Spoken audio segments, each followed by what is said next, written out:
چاند رات شریعت اسلامیہ میں لیلۃ الجائزہ کہلاتی ہے، اور اللہ تعالیٰ جل شانہ بندوں کو اس رات نوازتا ہے کہ پورا مہینہ تم نے روزے رکھے اور اب میں تمہیں اس کا صلہ عطا کروں گا۔ اور لیلۃ الجائزہ میں اللہ عیدی عطا کرتا ہے،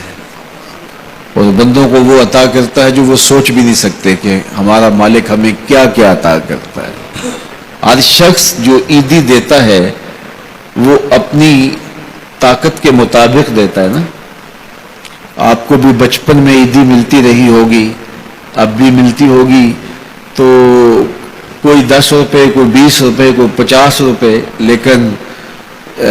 کوئی ایسا بھی ہوتا ہے کہ جس کے پاس فراوانیاں ہوتی ہیں تو پھر اس کی عیدی تو اس کی عیدی ہوتی ہے۔ تو ہر شخص اپنی کیپیسٹی کے مطابق ہی عیدی دیتا ہے نا۔ تو یار جب ایک عام آدمی 10-20 روپے دے دیتا ہے،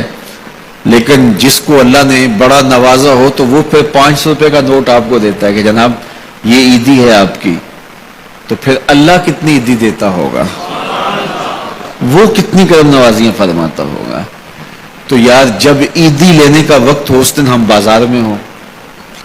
جب عیدی لینے کا وقت، کچھ لوگ اپنے سارے کام اور ساری خریداری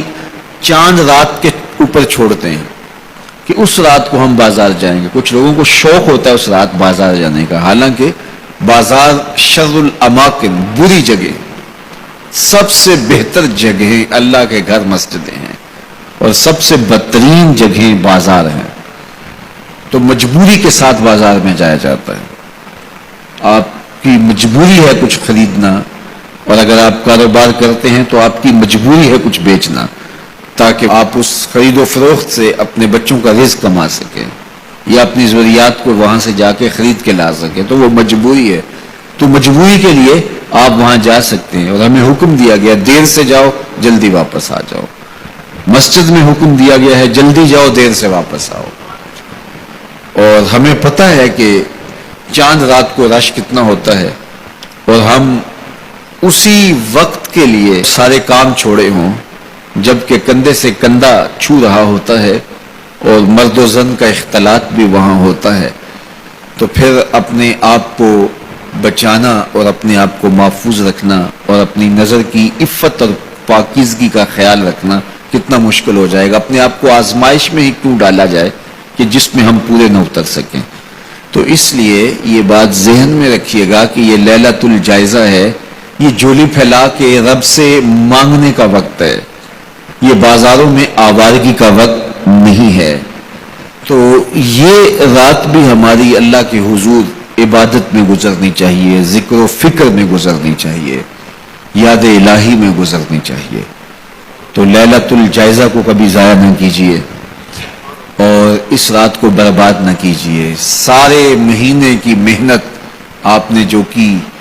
اب اس کا صلہ لینے کا وقت ہے، اب عیدی لینے کا وقت ہے۔ تو عیدی لیجئے اپنے رب سے، جھولیاں پھیلا پھیلا کے لیجئے، اس سے خیرات مانگیے، اس کی کرم نوازیاں اور اس کی رحمتیں تمہارے اوپر برسیں گی، تو ان کو اپنے دامن میں سمو لیجئے۔ تو اپنی